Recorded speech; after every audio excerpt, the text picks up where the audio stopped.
एक बेटे की अपने मृत्यु बाप से लाश पड़ी है, लाश पड़ी है। जैसे अंशिका जी आज अनाथ हो गई, उसी तरह एक औलाद अपने मृत बाप के शरीर से लाश से गुहार भरता है। भैया है हमारे करंट मैटर, 2 लाइन सुनिएगा। क्या करता है वो लड़का? हे बाबूजी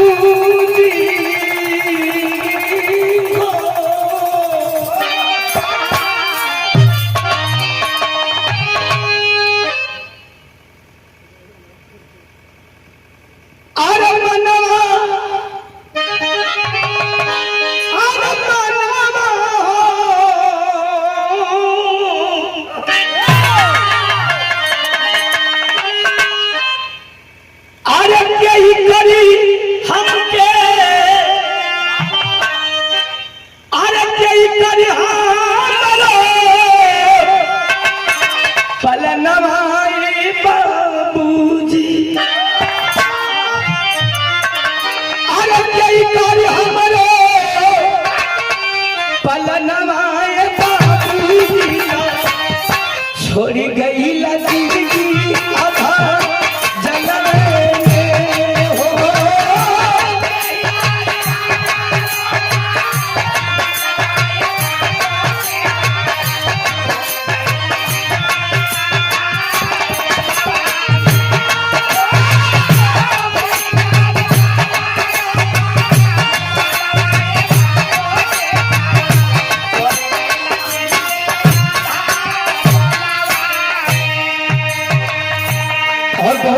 पुरस्कार हमारे बड़का भैया जिनके द्वारा सदैव छोटे भाई का प्यार दुलार मिलता है।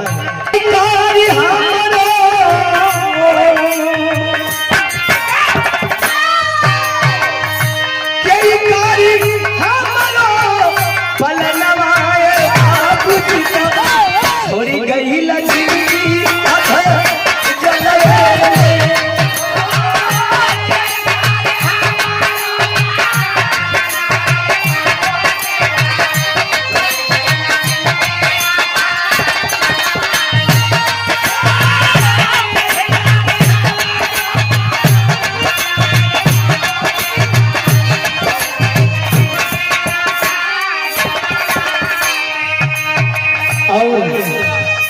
बिहार के बहुत सुंदर कलाकारी हम के खियावे खातिर, हम के खियावे खातिर जन लया परनामा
हमारे गुरुदेव आप बाप मतारी हर वक्त सोचता है कि हमारा बच्चा खा लेगा, हम भूखे भी रह जाएंगे तो कोई दिक्कत नहीं है। बाप अपने औलाद के प्रति कब जागता है और कब सोता है कोई नहीं जानता, ये सिर्फ बाप और मतारी जानते हैं। विराह जगत में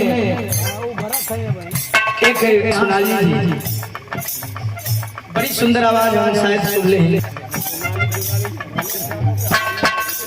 और हमारे रमेश भैया एक गीत को गाने का मामा, हमारे मामा मैं कहता हूँ मामा है भी हमारे महेंद्र मामा, अभी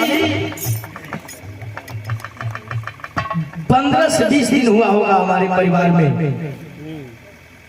और मैं हाटा मार्केट में रहता हूँ और आज से अपना घर द्वार सब बन रहा है।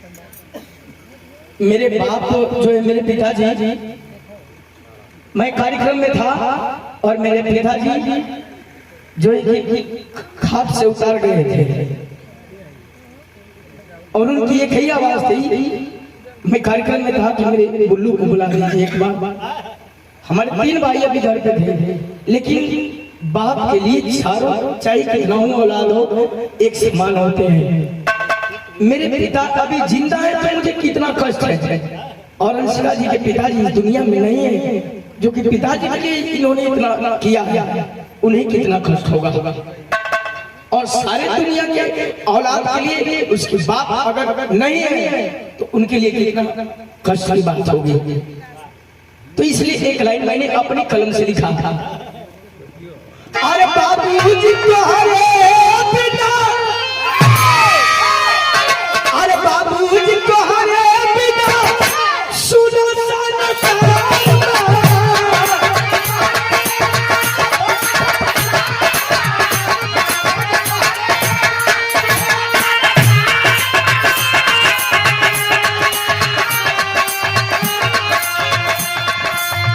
हमारी जिंदगी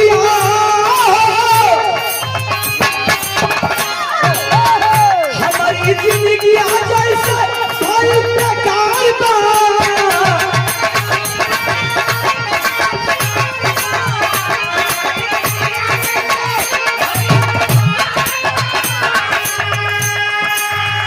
जिन्होंने अंशिका भाई को बहुत बहुत धन्यवाद, सब भैया लोग नमस्कार, दिल के भैया की ओर से बहुत बहुत धन्यवाद करता हूँ। कौन भैया आप नियम के बहुत सुंदर कलाकार।